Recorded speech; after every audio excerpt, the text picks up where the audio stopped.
Again, until we honor you. We're so happy to see you back. Everybody,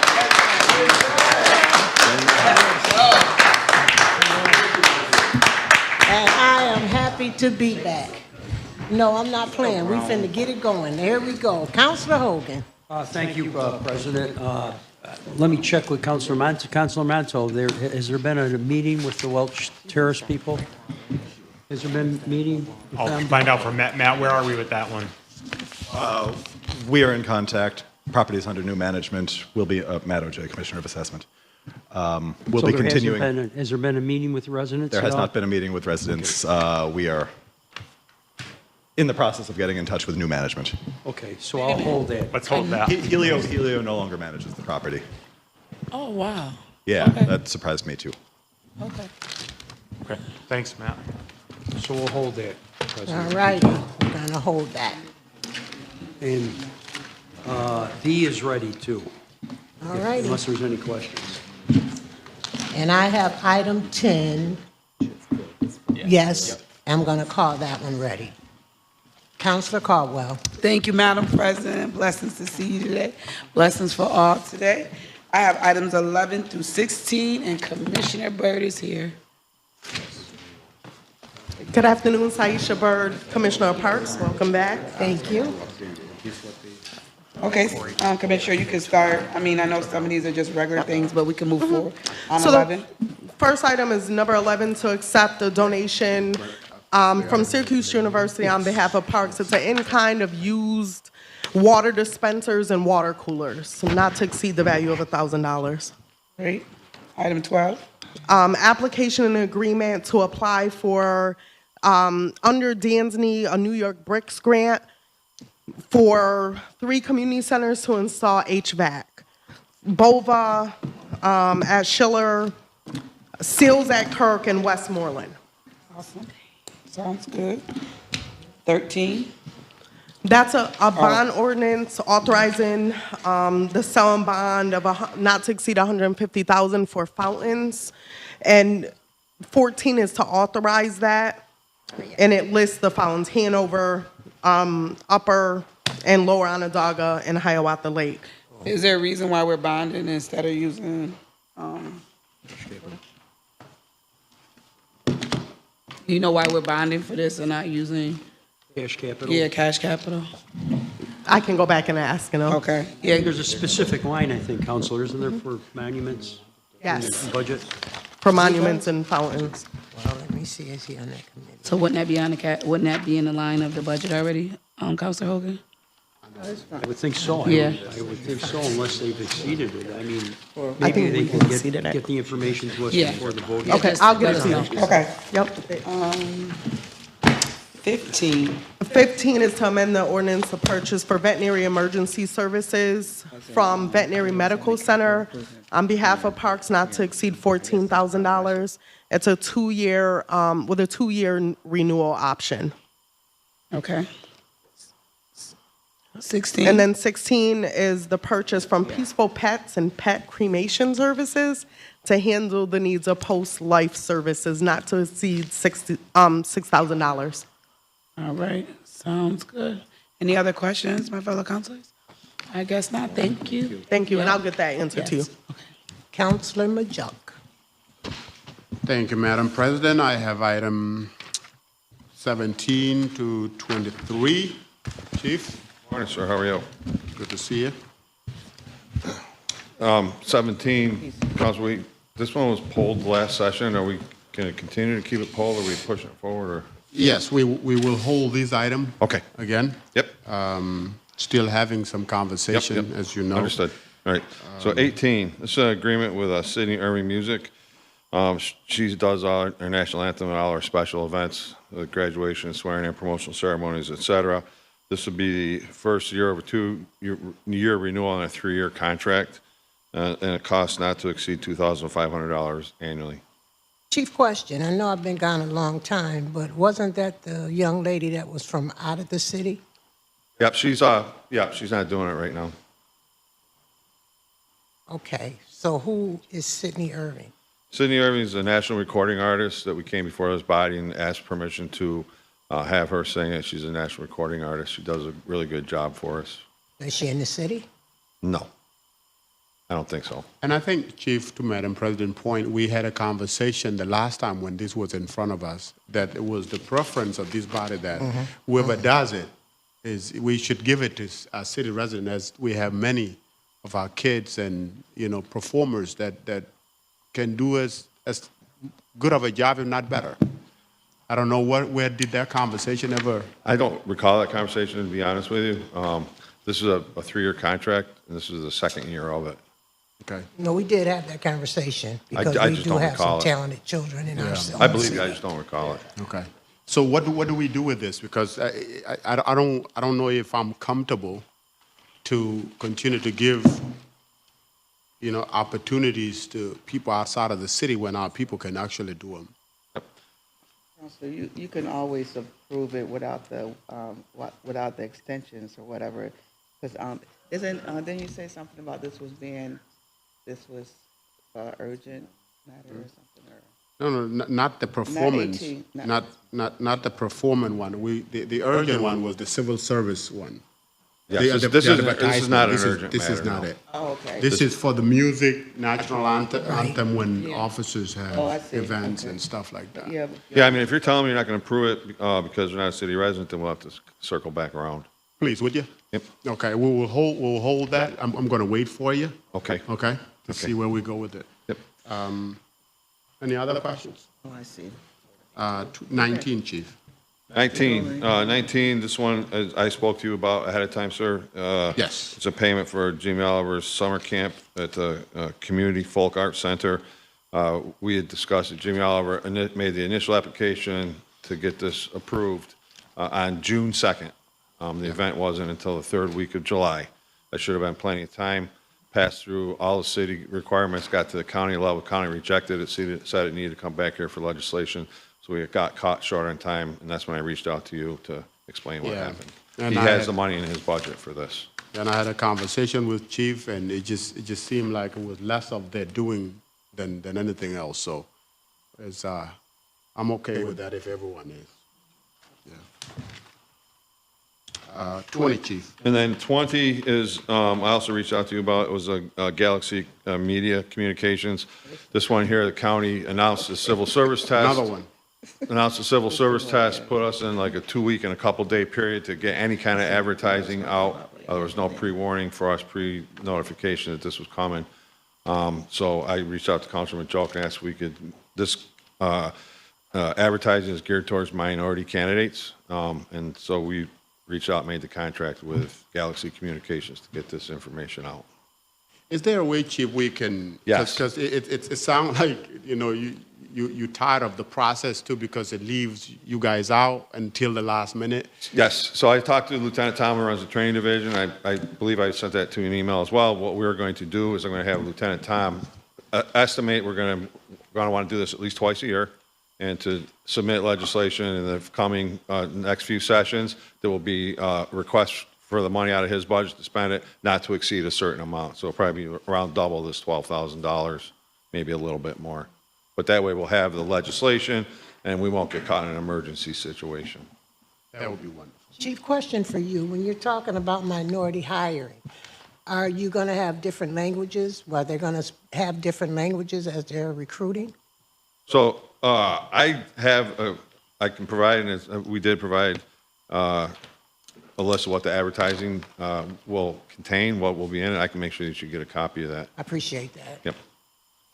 And in terms of, I know, I think it's Lieutenant Tom, right? Yes. Lieutenant Tom. Lieutenant Tom and a couple of other officers that are, especially from communities with people with English as a second language. Yes. They do a great job out there. There's a couple of events have been there, and the interaction is wonderful. I think that the strategy around pushing those individuals within those communities to interface with them, I think that's a good.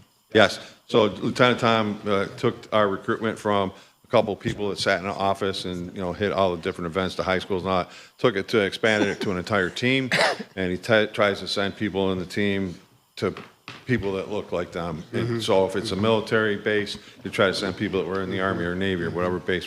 If it's, high school, they send the recruitment team. If it's a Latin American event, they'll send Spanish-speaking officers and New American, and so on and so forth. So that's how we target different groups right now for recruitment. I have seen it with World Refugee Day.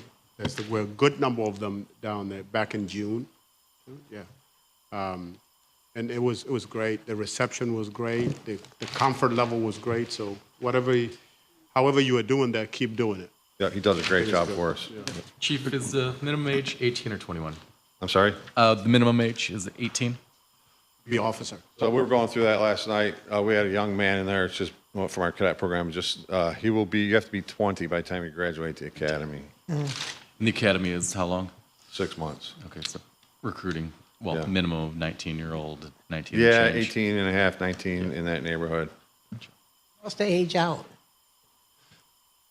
I don't know if there is one, but I know that the state just passed legislation that expanded the minimum age from, I think it was 29 with additional years provided for military experience up to like 43. So we have expanded the gene pool from the bottom side. Let's face it, today's 43s, last decade's 29. People are staying in better shape. They're fit. As long as they meet our standards, then we'd be glad to expand the pool and take a look at them.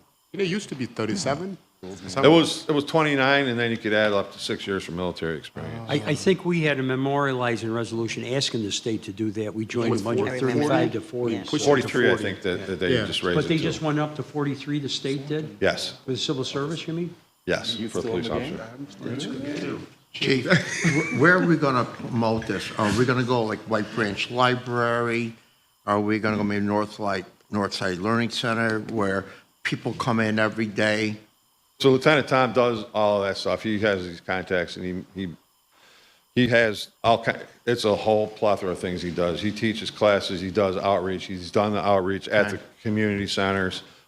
Usually before a test is given, time provided, he will set up training sessions to tell people what they got to do to prepare for the test in different quadrants of the city. So this is just stuff that we do just matter-of-factly. Okay. The Northside Learning Center, when he did one, I actually happened to sit through that one. So Have I know we he done goes. anything with NBT Bank Stadium? Because there's always a lot of tables. We're going to be there recruitment. Friday Okay, good. with a presence. I think the chief is throwing out the first ball. So we got Okay. some people from the academy. We're going to be doing some glad handing and some, yes. Good. I'll be in the Hall of Fame Museum on Friday at 5:15 if you want to come by. As an inductee? Well, no, you can come by, show them some memorabilia we got in the Hall of Okay, Fame. I'll offer him that. Yeah, all right, no. Right. I Thought you were having a ceremony. We were going to be. No, I'm not going to have a ceremony. I'm on the first page. Okay. So that was 20. I think that's it for you, right, Chief? That's it for me, Well, sir. before you leave, Chief, how did the night out go last night? I didn't go to that. Chief Russell and Chief Trudell went to that. Chief Cecil and I went up to, we had a first night of a new class, bringing them in for the You were there, background checks. Deputy Mayor. How was it?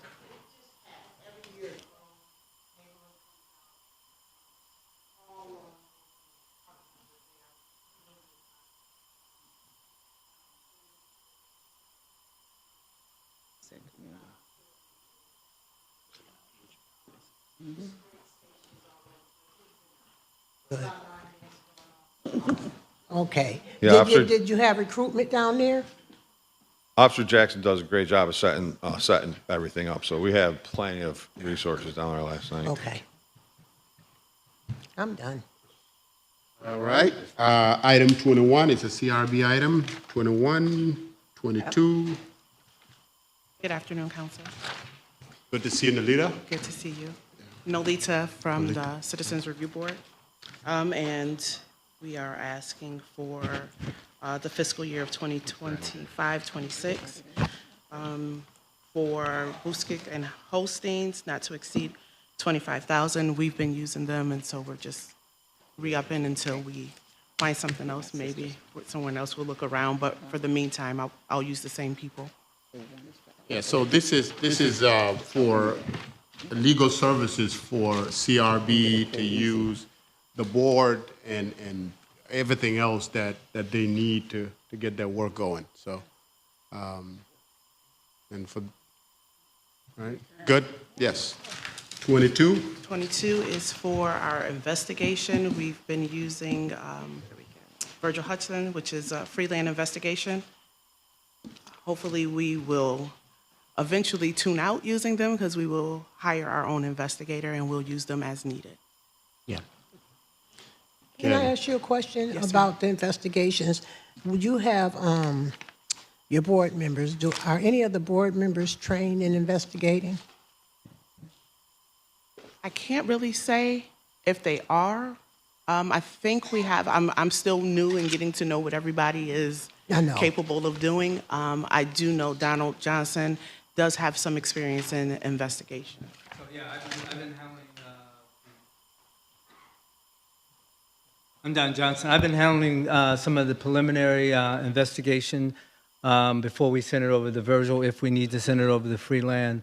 So a lot of that work now, I'm doing it while I'm in the office until I finally leave that position. So, Are you the only one, Don, or is there somebody else training? I'm the only one now, and what plans are is that we're going to be training the entire board on how to start looking at cases for investigation, so we can speed up the process to get those backlogs taken care of. So. Okay. Yeah, and that is even more helpful, right? Even if you are not going in the field to do it, just in itself, vetting the case itself internally. That is correct. That level of skills is helpful. That is correct. So, any other questions? Letha, you are getting ready to bring someone in, right? Well, we haven't had anyone apply as of yet, but so we're out searching. They turned me down yesterday. No, I'm not talking about. No, I'm not talking Sorry about that. I'm not talking about that. I'm talking about new in your office. You're getting ready to. Yes, we've just hired a legal secretary. She'll be cool. starting on the 13th. So you will have some help. Yes. Good. Yes. Good. And we'll start with cross-training to do, the plan is to cross-train so that everyone in the office knows how to do everybody's job. So. Thank you. Any other questions? No. All right, thank you. The last item is for the fire.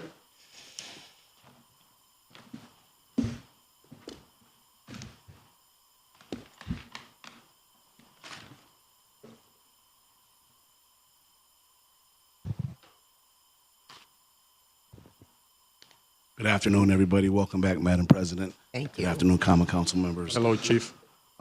Item number 23 is me requesting your permission to enter an agreement with AMR for ambulance transport service. This is a critical step in how the city of Syracuse intends to deliver emergency medical service transports to our residents. After you hopefully give us approval, the RFP committee unanimously accepted the agreement that we worked on for a long time on July 24th. AMR was a sole respondent to our public RFP process. This is going to be at no cost to the city. This contract is about establishing accountable, performance-based partnerships to ensure the highest quality care for our constituents. And like I said, it's going to be no cost to the city.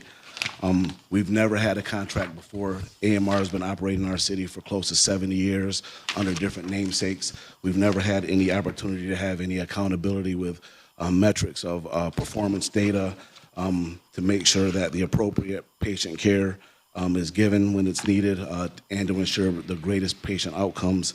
This contract will allow us to standardize all patient care protocols to improve outcomes citywide. We're going to be able to streamline data sharing so the fire department can actively monitor performance and identify any gaps of service.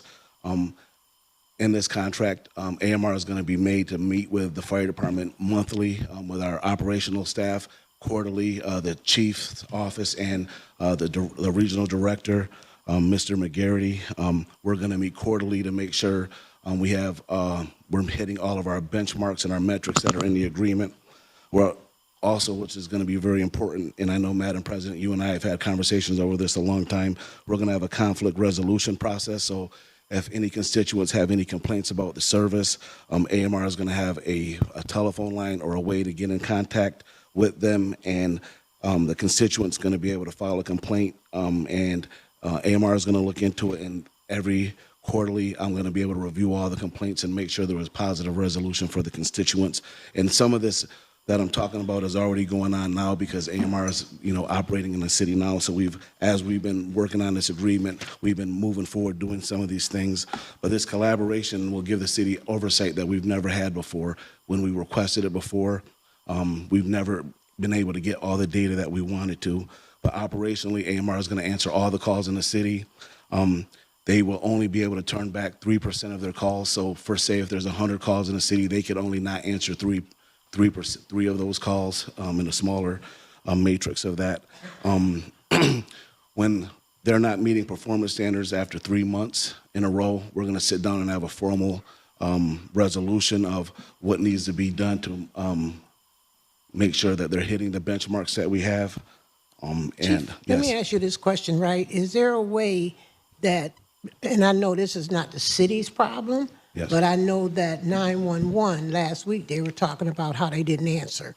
So what if I needed an ambulance and I don't get an answer? How do I get to AMR?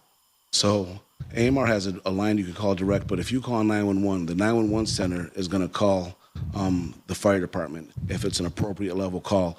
Not every call deserves a 911 call. Some people call 911 and it doesn't deserve or require an ambulance. And so the calls that deserve and are the highest level calls, there's 5 different types of determinants. Understand that, but they weren't answering at all. Say that again? They weren't answering.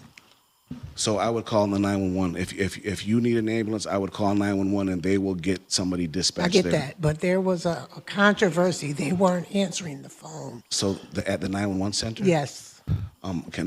I don't know why that would occur. That was the county, and they said they Okay. were going to address it. But what happens to our constituents if they call 911 and there's no answer? This is the first I've heard of somebody calling and not being able to get a response through 911, but I will follow up with Commissioner Julie Korn and get to the bottom of this, and I will have an answer for you. I will follow up with you after this meeting about that. So with that, Chief, if you talk about performance metrics, right? Yep. What would that look like in case of what Madam President just mentioned?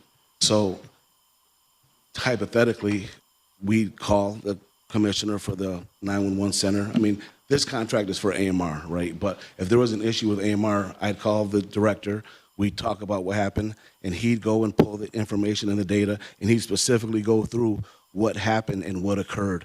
Sometimes what occurred is supposed to be what happened, and sometimes there are some issues that have to be rectified and fixed, and then we would figure that out, and then we would make sure that doesn't happen again to the best of our ability. But this is the first time that I've heard somebody called, one of our constituents has called 911 and not has gotten even a response on the call, but I will get into the bottom of that today. Would you do us a favor? Yes. Before Monday, can you send us, in terms of the calls that they have received and how much they have missed, the data on AMR? I have Mr. McGarity here from AMR. He could probably speak to that a little bit right now about specifically some of that, or would you want that just in an email? I want numbers. I want to see numbers. Okay, and he could speak to it, but we could send that in an email to you, okay? Okay. I'll get all that information. Does anybody have any questions? There's more things in the contract. We're going to be able to track all the total responses, their transports, all their call types, the same information that you're going to get. We've never had access to that before. They didn't have to give it to us, but this contract is going to allow us to have that as much as we want it. And we're going to, like I said, we're meeting monthly. We're going to be meeting quarterly with the chief's office and the director to get all this information. We're going to be going over response time summaries. Anytime that they don't answer, AMR is going to make sure a mutual aid ambulance comes and answers a call. Like I already spoke about the constituent complaint line. One of the other important things that we're going to do when AMR is given a EMT class for their own benefit for their company, they're going to allow 2 city residents to attend those classes free of charge. So every time they're given an EMT class, we'll be able to put residents in those classes. So, and there are free scholarships that AMR is going to provide. So basically, this contract is going to give us oversight that we've never been able to have before. We've tried to get into a contract and an agreement with AMR for years, for decades. This is going to be the first time that we're going to have an agreement that we have to discuss these issues that you're raising now, because without this agreement, they necessarily don't have to provide that information. Now in the agreement, they're going to be able to, And the other important factor is we only had one company that responded to the RFP. And locally, they're the only company right now that has the resources and capacity to handle the tens of thousands of calls that are needed in the city right now. And what does that do to the other emergency providers? Are they also going to also be available as well, or does this just make it exclusively for AMR? Just in the city, but there's a mutual aid agreement. When AMR can't answer a call that needs an ambulance, one of the other 17 ambulance providers in the city, in the county, will come into the city and answer the call. So that make the fire department the third tier down, right? Like also what goes on, every day we're gonna have a staffing conversation. They're gonna send us what their staffing is for the day that they're gonna send us that information and for the next day. On Fridays, when they give us that information, they'll let us know what the staffing levels will be Saturday and Sunday. The only time we're gonna put our ambulance into service is when their staffing is gonna be low.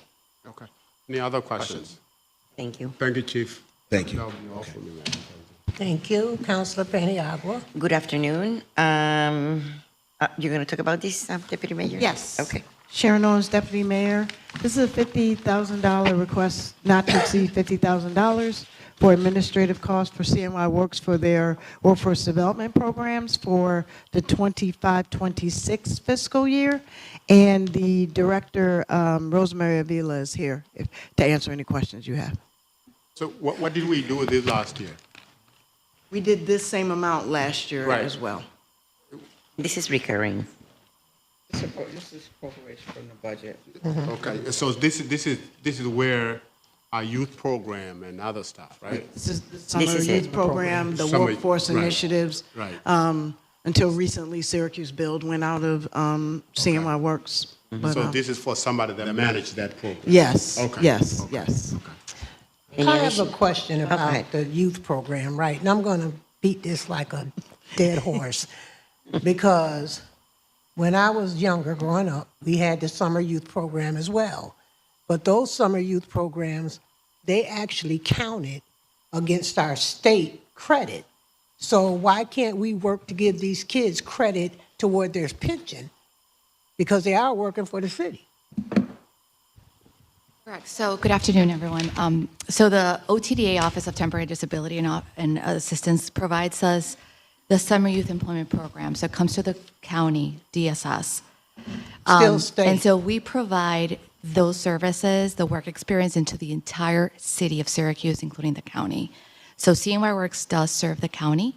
We know that the biggest need is in the city of Syracuse. But it's still state.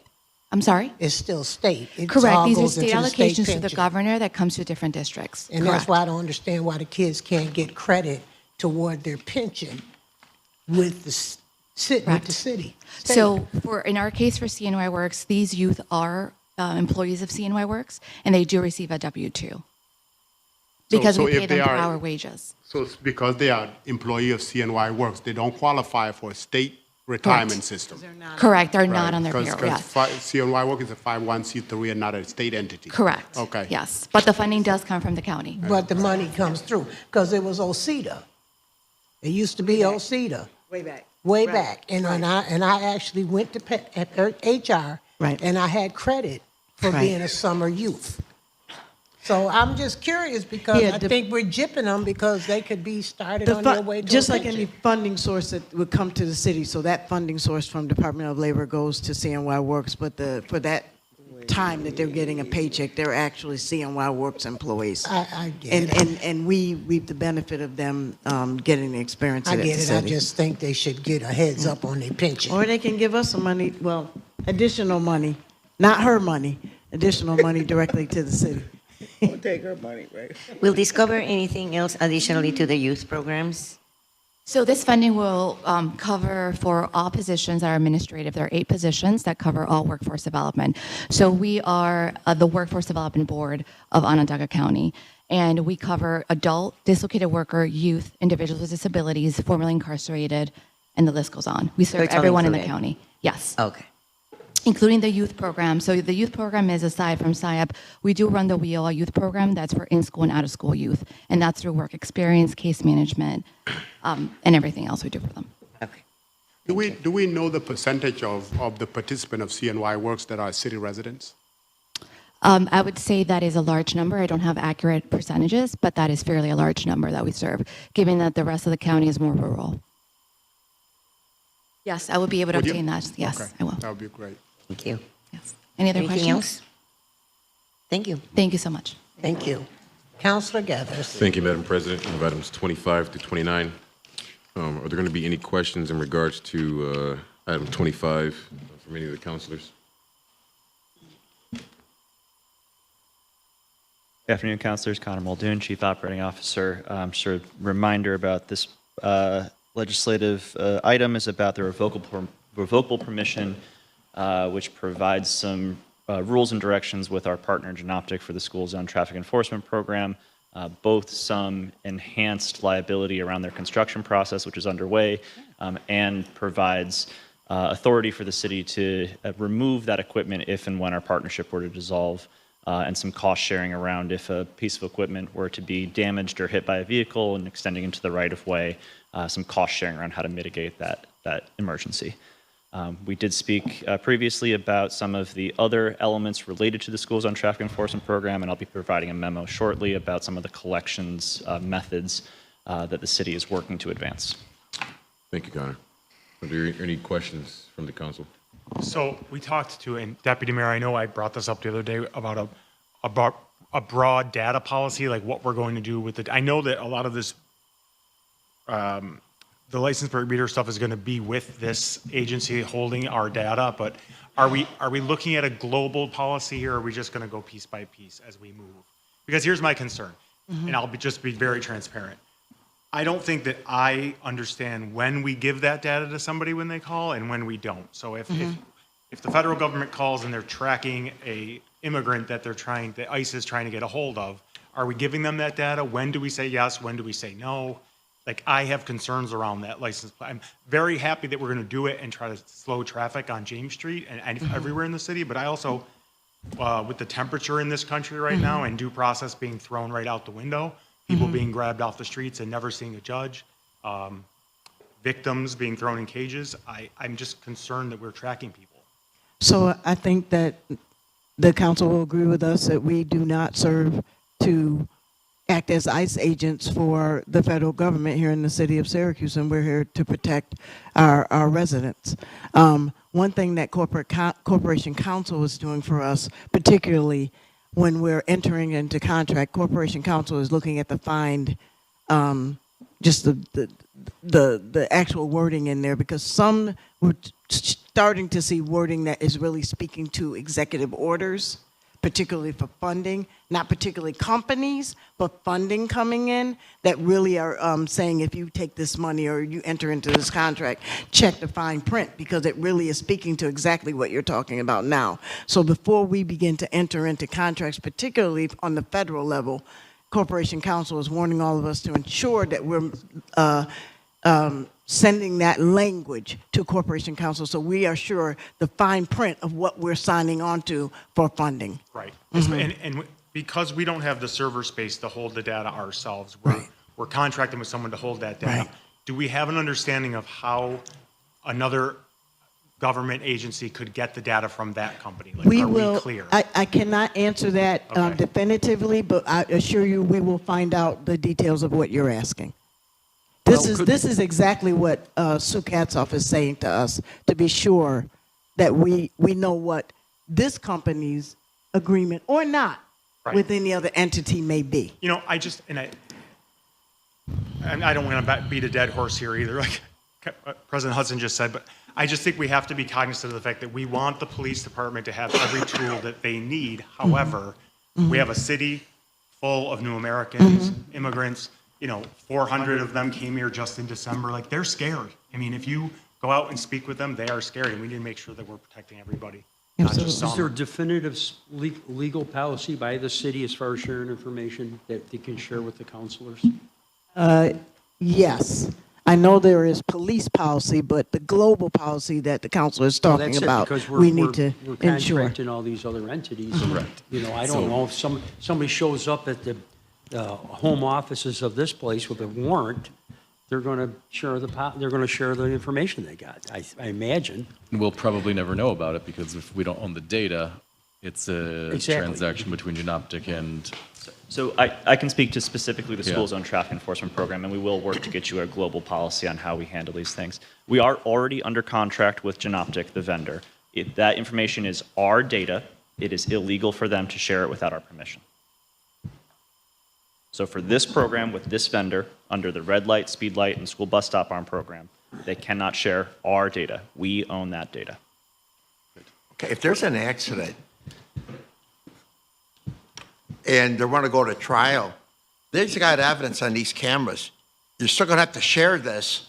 If it goes to a trial and there's evidence, you're going to have to share this information, That's right? different, because it is required for the criminal case that we would absolutely, if there's an accident and there's a criminal liability, absolutely, because we need to probably be subpoenaed by the court to do so. Right, there'll be evidence, but then when it gets to the higher court, I'm afraid, like Councilor Mata says, anyone could touch this, play with this.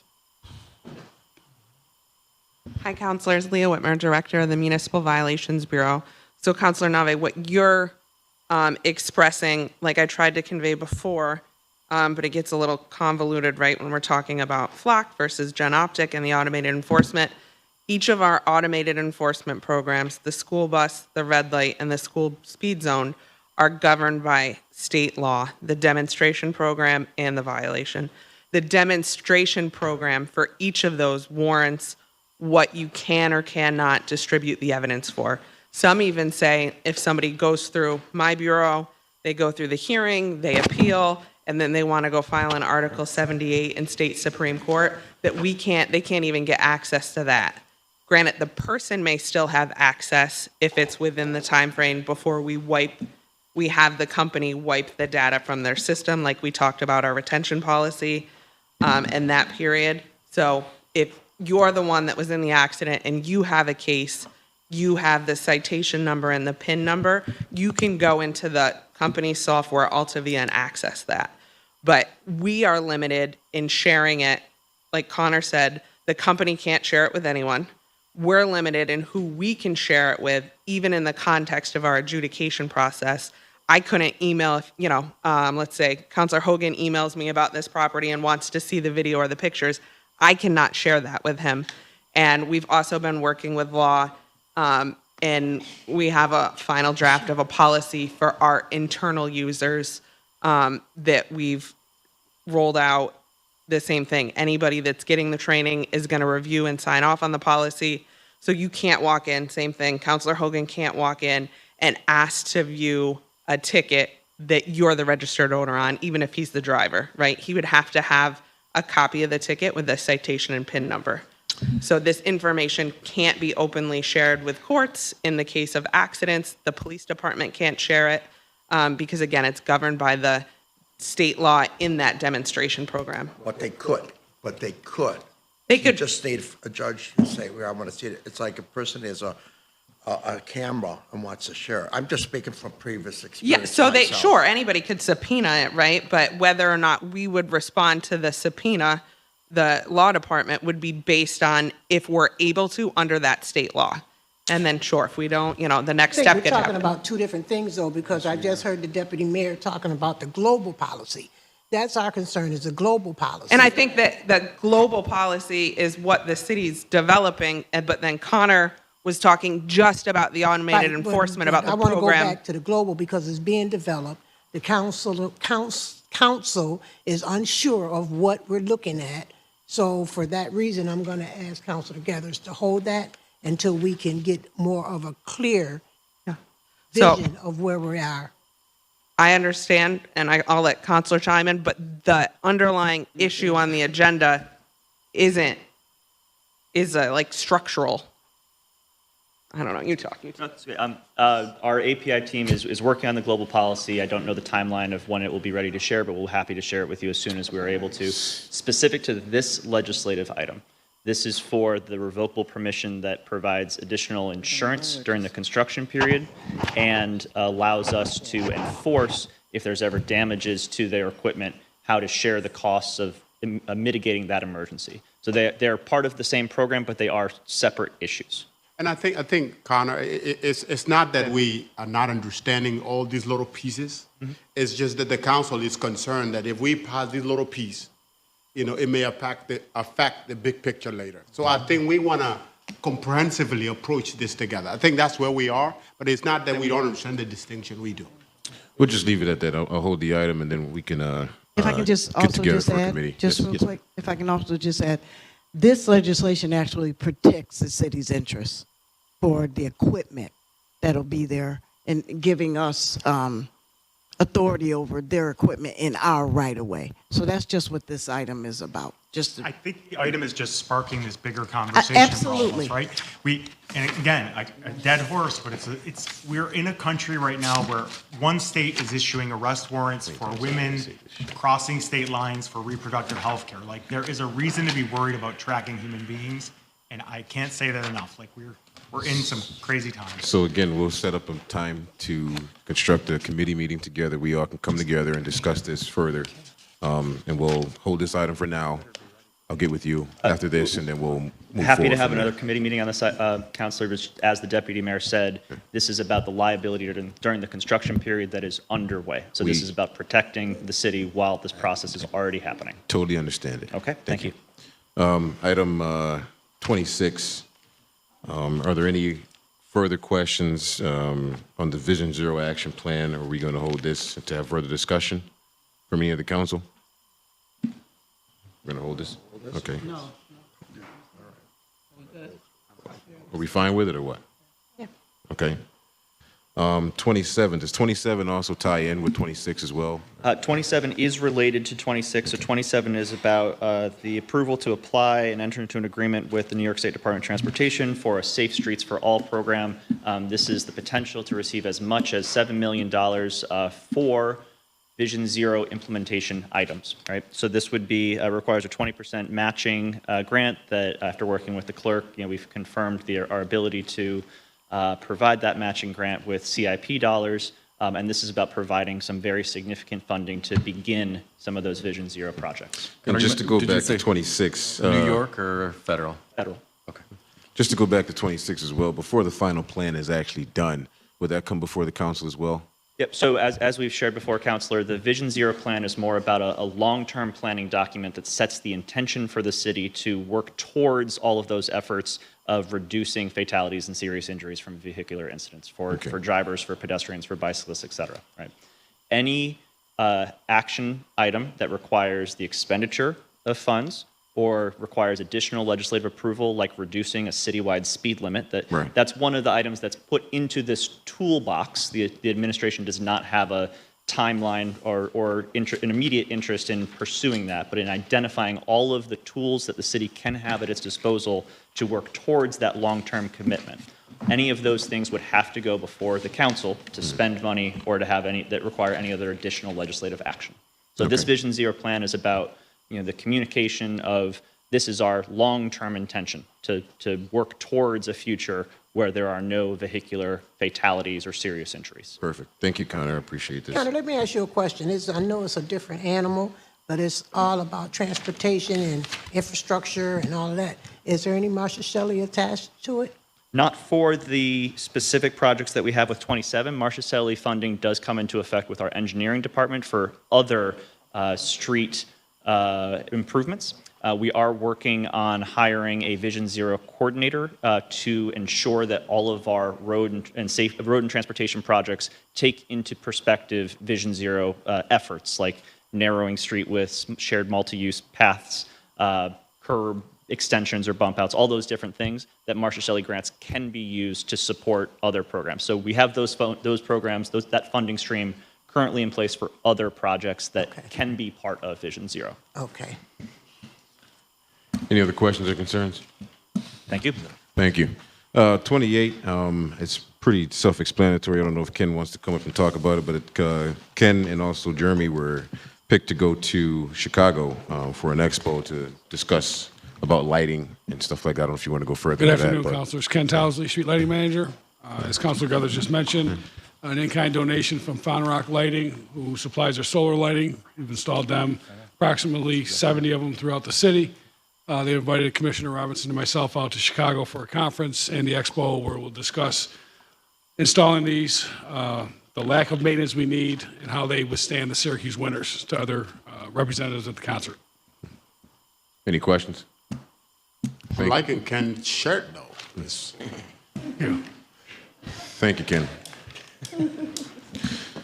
29 is just basically extending the closure of Billings Parks to May 31st, 2026. Just an extension, same thing, nothing changed. So I'm all set, Madam President. Thank you. Thank you. Councilor Hogan. Thank you, President Hudson. I have items 30 through 35. 30 starts off, are you going to speak to this, Commissioner, or who's going to speak to this? Is it we're rescinding the lease agreement. Belated welcome back, President Hudson. Matt Ojai, Commissioner of Assessment. I've got a punt to law or a different department on this one. Assessment hasn't touched this. Okay, so assessment. So anybody want to speak to this? Okay, Joe? Okay. Yeah, this is the first one is we found out that obviously the funding mechanism wouldn't work with a lease, correct? Yes, so as a technical matter, we should rescind the lease ordinance because we're going to go ahead with the sale as authorized by the local law.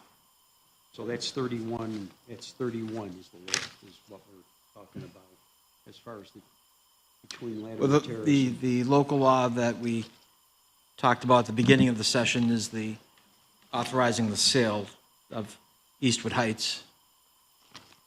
And then number 30 follows that because we're no longer leasing Eastwood Heights, so we just get that off the books for clarification.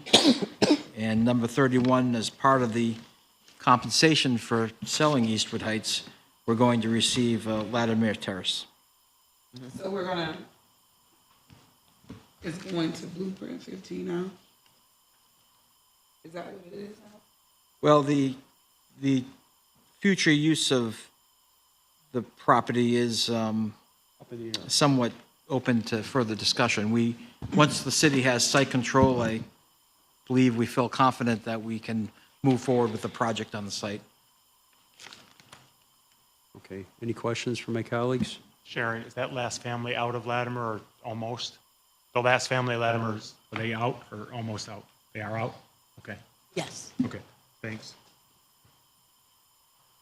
And 32 and 33, well, 32 and 33 concern bus drop-off, pickup by the city school district regarding Warren Street when STEAM school starts in operation, I imagine. So, anybody want to speak to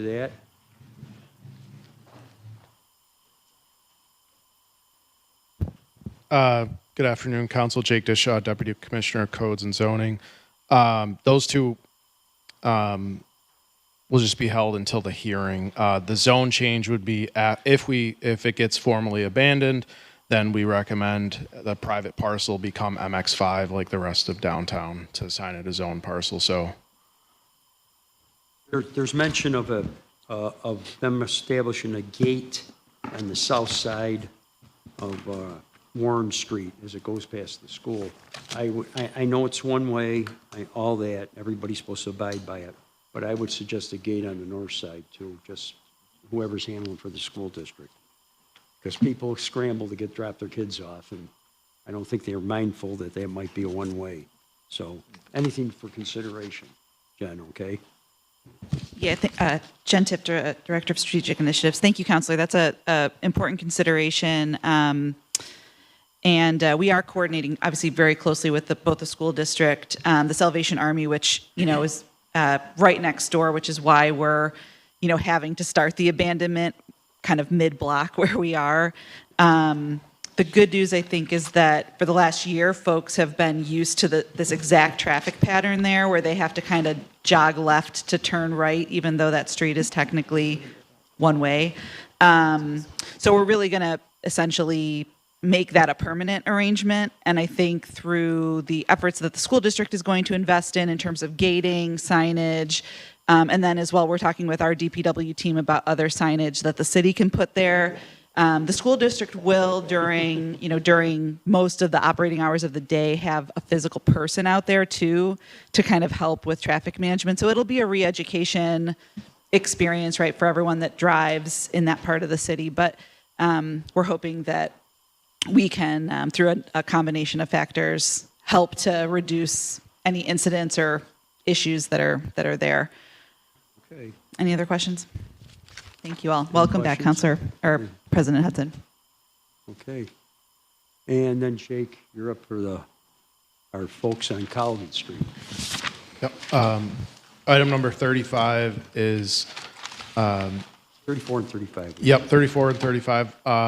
34 is for the public hearing seeking a potential revocation for a special use permit for a store at, it's actually 1202-1206. There's a typo in 30, actually in both descriptions, if you can note that. But I'll give a brief summary of the issues and challenges we've had with this store location, with the building owner and the tenants that have been in there. New York State Office of Cannabis Management has done investigations there and found cannabis sales. City of Syracuse has done our own investigations and found cannabis sales there. We revoked their tobacco license. They continue to sell tobacco. County Health has caught them selling illegal vapes.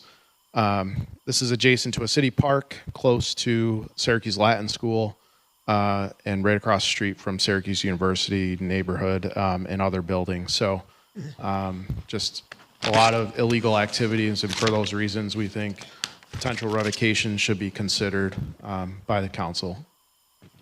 And in addition to those, Jake, I've gotten a lot of quality of life concerns related to the mark in terms of parking on Harriet, double parked around the corner and no standing, no parking zones.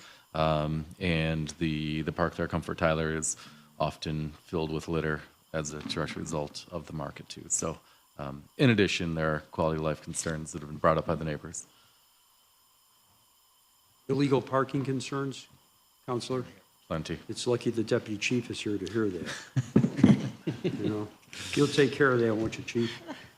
That's why I try to, sort of project, but maybe send somebody around 1202, 1206, East Calvin Street. Around the corner on Harriet. Yeah, and Harriet Street. Yeah. Okay, thanks, Chief. Okay. Thank you. Any other questions? I'll call those items ready then. Thank you, Counselor. Counselor Williams. Thank you, President Hudson. Today I've got items 36 through 41.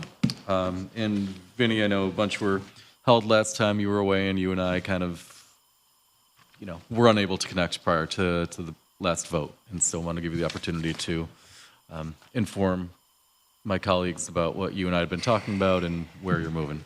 Certainly appreciate it. Hi, Councilors. Vinny Scipione, Director of Digital Services.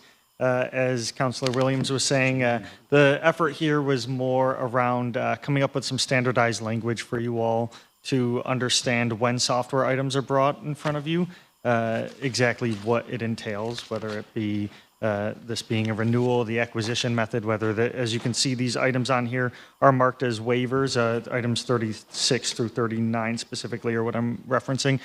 They are all in the same boat in the sense that effectively they are renewals in the sense that our existing contracts with these vendors has expired.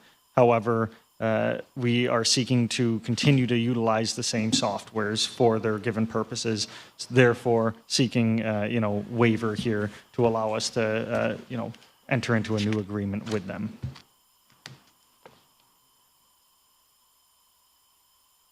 Any questions? I know that I'm okay with these items on my end. I'm not sure if councilors have additional concerns, but can either ask now. At what point do you put the RFP out for these particular issues? Absolutely. So, it depends on the software because there's certain ones that are specific to a function that are only offered by a specific vendor, right? Until they change. Until they change, until you're saying we determine a different platform to leverage for the purpose? Or these vendors, a lot of these software vendors, they're Microsoft for today or paid whatever today and tomorrow there's something else. Mm-hmm. So- Yeah, that's another example where we would, come to make that kind of contractual change, if you will. But I want to be mindful too that as it relates to RFPs, we do so when we feel like there is a need to explore the market again, to achieve or to acquire software that can provide a certain function, right? And if we were to RFP every single software that we have, that'd be over 100 RFPs any given year, which And we can handle it. I really like my colleagues in the purchase department, and just want to be mindful of, the. So we just don't, like, I'm feeling this overall conversation, right? But so, say item 36, for example. When was the last time that was RFP? That one, similar, I'd have to look at the last contract. Obviously, what we're asking for here is a 1 year with 2 1-year extensions beyond that. I'd imagine that the last one was the same as well. No, go ahead. Clerk has a little bit of background. No, I'm just saying that they weren't, there never were a waiver, RFP, they were put out through POs. Sorry, one more time? They've never been put out for bid. There was never an RFP for these, is that correct? I can't, off the top of my head, I'd have to. Would you check to just make sure you give us this information before Monday to see when was the last time all of them were RFP specifically? I cannot find them in my. Right. Yeah, and what's possible, one other scenario which is included in this standardized language that I'm working with Councilor Williams on is there are scenarios where, correct, that an RFP wasn't done. Potentially we piggybacked off of a different contract and we're seeking then a waiver to engage directly with a vendor so we can have more favorable terms that, that our legal counsel prefers or other contractual terms as well. So sometimes that's a scenario, and it varies across our portfolio of software, so it's going to be a case-by-case basis. But that is the exact type of information that I'm looking to standardize that way when these come to you all. You're looking at familiar language and you understand all of these different pieces.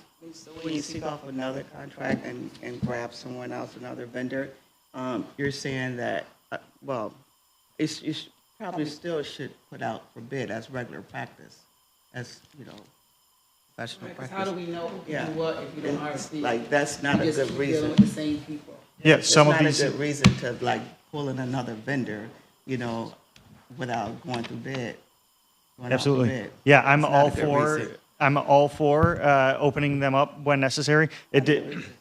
Yeah. No, I think here what we are trying to communicate is that we can just arbitrarily just give contracts to people. We want to be able to at least have a traction as to when this was RFP so that it at least project fairness. You were asking for information regarding the last time these were RFPs, or if they were. We will get you that information. And Deputy Mayor, though, the reason why is because most of the audit reports, even the annual one that the city does, and including the one that we just recently done for the, you know what I'm talking about. Yeah. Every single audit come back to the council, auditor come back to the counselor, and they mention how important it is for us to do RFPs no matter what. They even mentioned it with the waiver of competitive bids that through practice, we really should do those. We should really set them out. And it's the practice it's protecting everyone, you know what I mean, as a whole.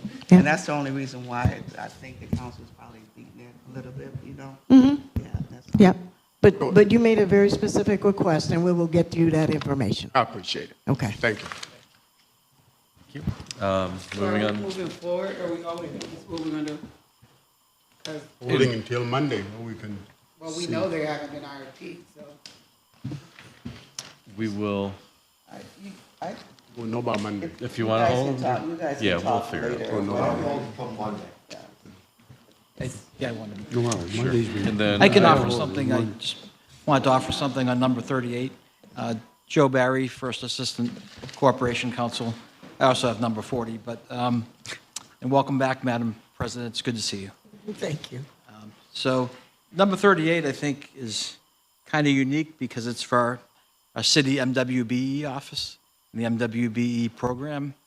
It was purchased by Neighborhood Business in 2016. It was a relatively new technology then, and it had expired, so we are asking for a waiver with that. And our office has spent a lot of time on that contract.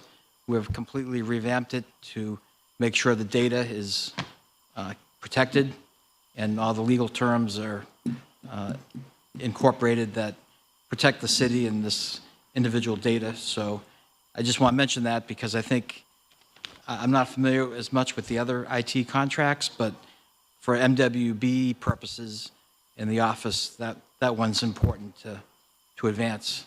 And to your point, you said it was already vetted, right? So they should be advanced. Is that From a what you're legal saying? perspective, it's Because fully, I- Valerie, actually, from our office, So is our expert on these matters. I've been working on a lot of software as a service contracts for the city, and what I do is I ensure that there's protective data for the city.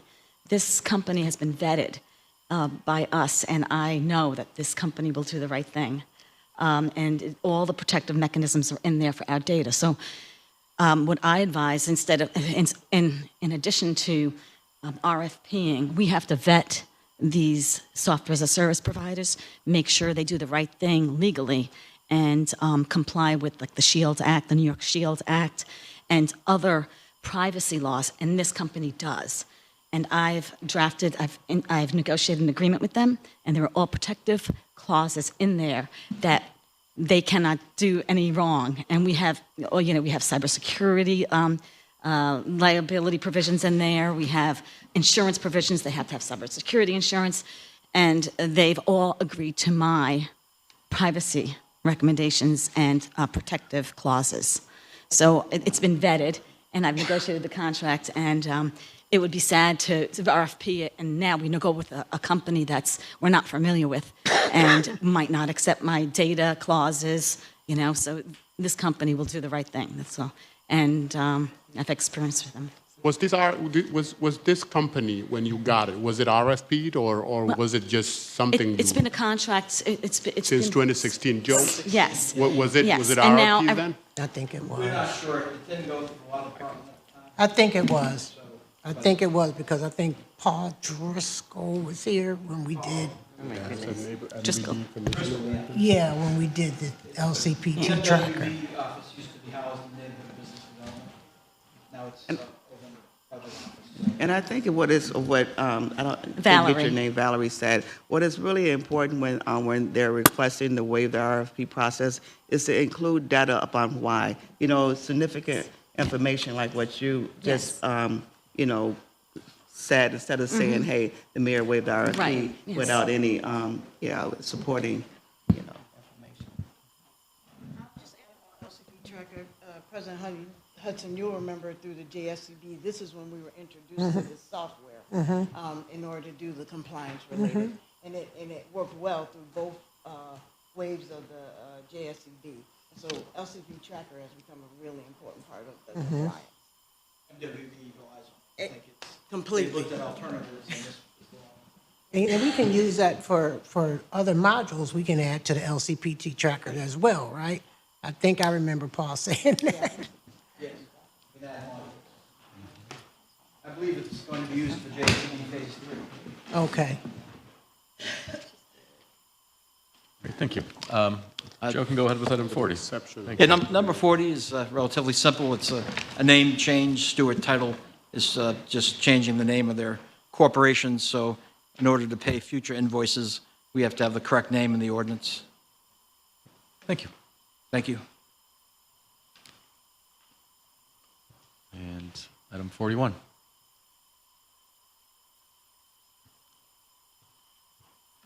Afternoon, councilors. Corey Dunham, Chief Administrative Officer. Number 41 is to amend an existing agreement with Kathleen Wilson. Basically, there was a not-to-exceed amount of $45,000, and we need to change that to $48,000. This is for the fiscal year that just ended. So it was over in June, right? Correct.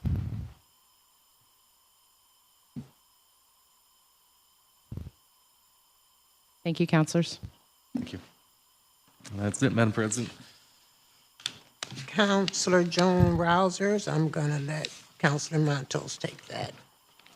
Thank you, President Hudson. Councilor Jones-Rouser has 42 through 51. Hi, Matt. Hi, Counselor. 42, we are requesting an extension of the lease at Webster Pond, 2000 Valley Drive. The anglers have leased this for 2 decades or more, effectively running a city park with no expense to the city. We'd like to continue this relationship for at least 5 more years. Any questions? Thanks, Matt. Thanks all. 43? Who'd that letter come from? I don't think It's not, it shouldn't be from me because I'm not. TNT. TNT. I was going to mention, that that's an old letter. That's an old letter. And need another letter to come. We need another letter. You want it to come from? I think Michael usually. I know it is, but Michael? Yeah, somebody can just. I know it is, but let me just ask this question, right? Because I guess I've been here long enough that where I remember all of the interactions with TNT. And when TNT actually separated themselves from the city, they were supposed to raise their own funds. So what I happened? believe they are Okay. raising their own funds. We could ask for a report from them. for the I would council. appreciate that because that was the stipulation when they separated from the city. Can we ask the director? Yeah, we can absolutely ask the director for it. We're not totally positive how this ended up here, so we'll absolutely take direction on how to move forward. The reason why I put it on the agenda, Counselor, is because it's just annual, and I know it's appropriation from our budget, so I figured we can block this out. Yeah, happy to, Clerk, I'm happy to work with you over the next couple of days and just get something in on it. I mean, I And, love what TNT do, but we tried to get them to stay connected to us and they want to separate themselves. Right. I think what would be beneficial to you is to see what is being asked for us. This is funding that doesn't contribute to their operations, but actually is distributed to the groups that are operating. So, but a report on what was accomplished in the last year, I think is warranted and I reasonable. think we just got it. I think they just sent it. I'll make sure Okay. everybody gets it because I know I'm still on that board and so is Councilor Jones-Rouser. But I will say this, that what TNT has done over the last decade has supplemented what the city is giving them with other grant funding. So like they just got $60,000 from the county to do the additional murals, the Eli Harris mural and the one on Dogga Street. So they're raising other funds, but I think that money from the city to hold them up is probably never going to go away. We also use, TNT uses city buildings, school district buildings, like parks buildings to have meetings too. So without all that support from the city, I think that they would be in And I tremendous appreciate trouble. it, and I didn't come back to be a troublemaker. But because it was the same thing with the land bank, they were supposed to stand on their own. But now we're still funding all of these different entities. I mean, not to be a troublemaker. I mean, not to distinguish one from the other, the land bank and the service they provide, especially with holding those properties and then clustering them for larger development projects is huge. And they demo a lot for us as well. I think that your request, and Jimmy said, Councilor Montos said that he would get that to you, just to get an idea of what is going on in all the 8 sectors and what they're funding, their agency balances. I think they Just like sent any other out their- agency that you would fund, you would want to see that. Yeah, I think they just sent out their project. The project list I think they just sent it out, but the big difference with TNT is that the $100,000 of that money literally goes directly back in the Directly neighborhoods. to the And it's, sectors. some people think that it's not worth the money, but a lot of people have like little, benches and community projects. I think that's the big difference. But I'm with Councilor Hudson. Well, for neighborhood-based entities that want to do something in their neighborhood who cannot write for a $1 million grant just to get something in their neighborhood, TNT is a good vehicle.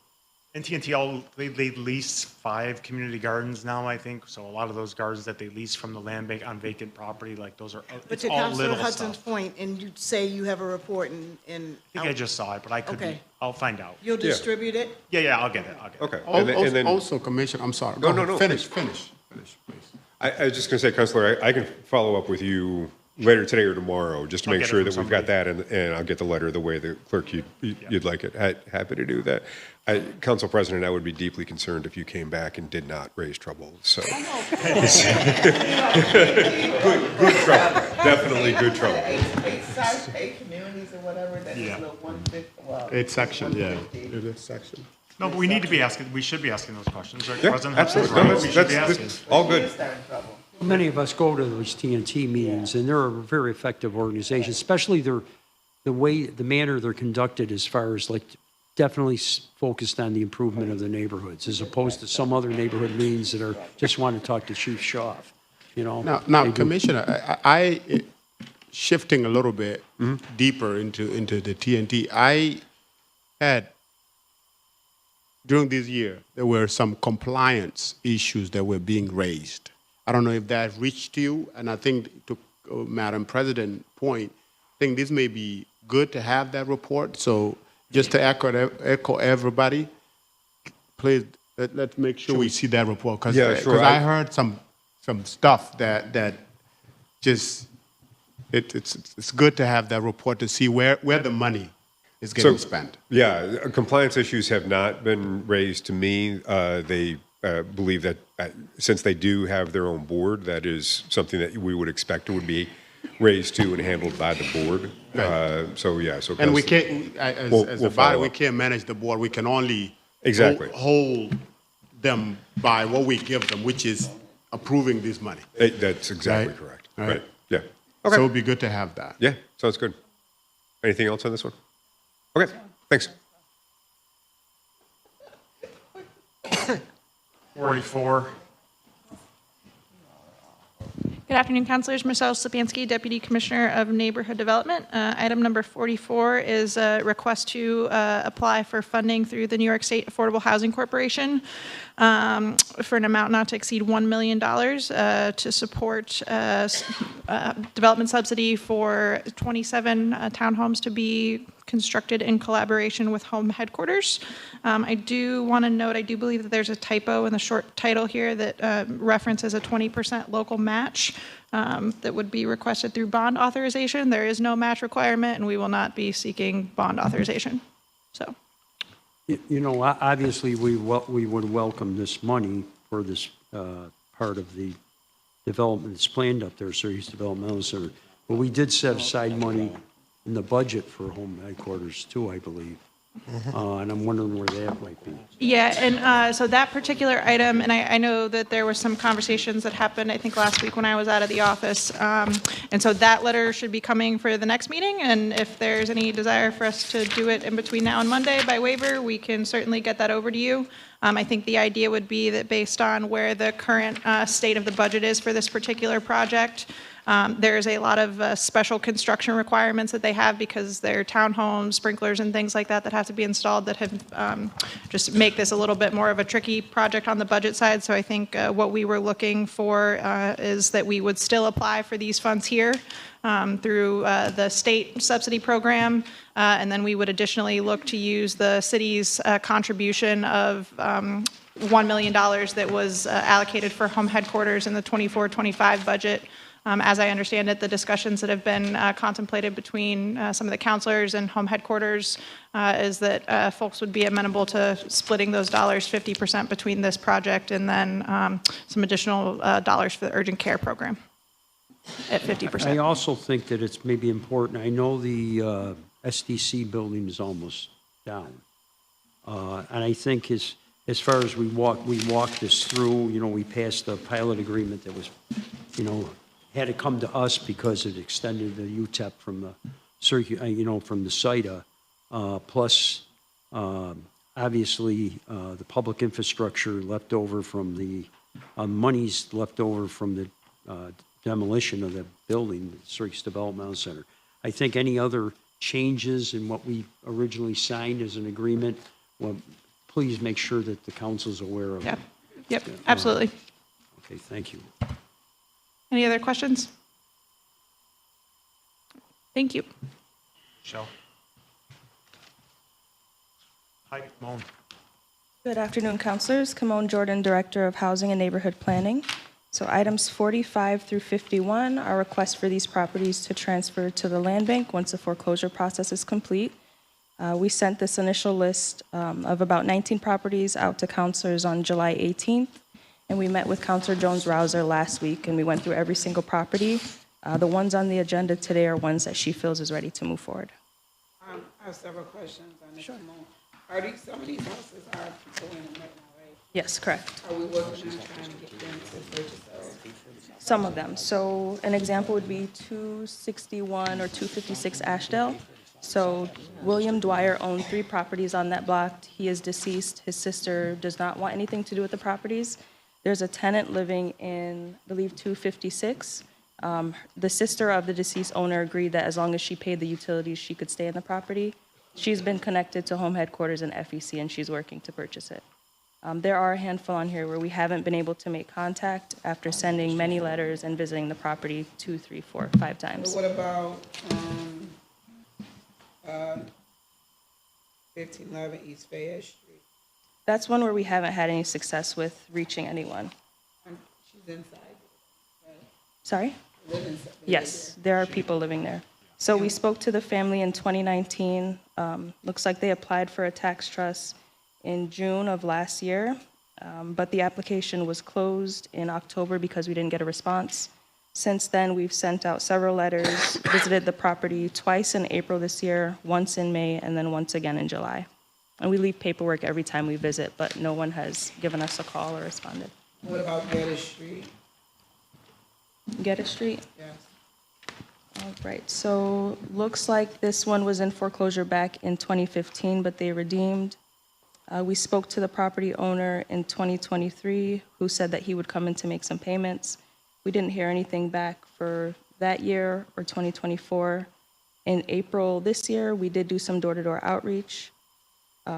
It's actually tenant occupied, and the tenant said that the owner does not come around. And Is he still alive? the owner? I can confirm, I believe they are still alive. We haven't found an obituary. And the state of Mary Boyd family said they don't want anything to do with it? Which one? South Ave. Because, and I'm looking at number 35, and I asked these questions for multiple reasons. Sure. Is it- So for South Ave, looks like they applied for a tax trust back in April last year. The tax trust was approved by the finance department, but the application was closed out because we didn't get a response. They didn't follow up to close on the application and submit the down payment. And it looks like we haven't had any contact with them since then. We did visit the property twice in April and once in July this year. So all they owe is $8,000? 840 South Ave. We currently owe, yes, $8,400 and then $1,300 in outstanding water bills. I had visited that house. I had been there, yeah. And they were supposed to come and take care of it. So, come on. I'll be holding a couple. Yeah, we can go ahead. Property on South Ave, neighborhood is South Side, not Washington Square. Apologies for the typo. Okay, all right, thank you. Mhm. Just want to point that out. Yeah, we can go ahead. Any additional questions? So property owners do have a chance to redeem at any point in the foreclosure process. The council vote happens very early on, so they have several months, sometimes up to a year to redeem.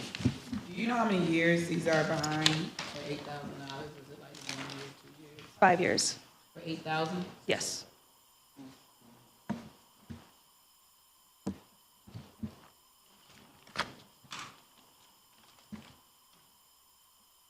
And on Geddes Street is 5 years too? Or 4 years? 4 years on Geddes.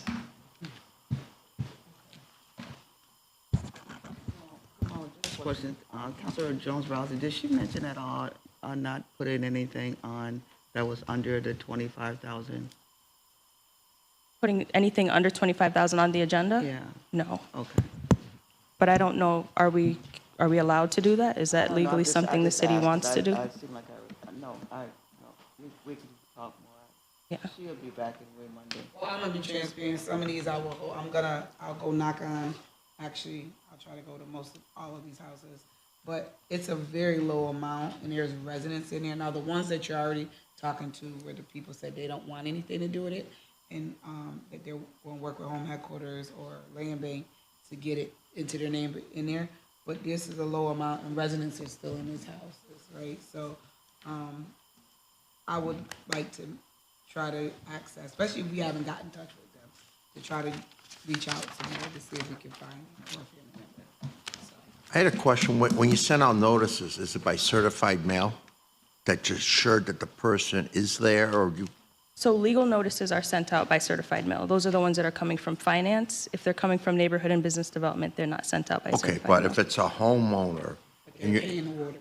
right, but I'm saying when you do send letters, that is by certified mail to Yes, assure all that legal someone. notices are sent out Okay. by certified mail. All right, But somebody's paying something. yeah, Water bill. yeah. All right. Any additional questions? Thanks. Thank you, councilors. All righty, I need a motion to adjourn. So moved. Second. All in favor? Aye. Thank you. Good job.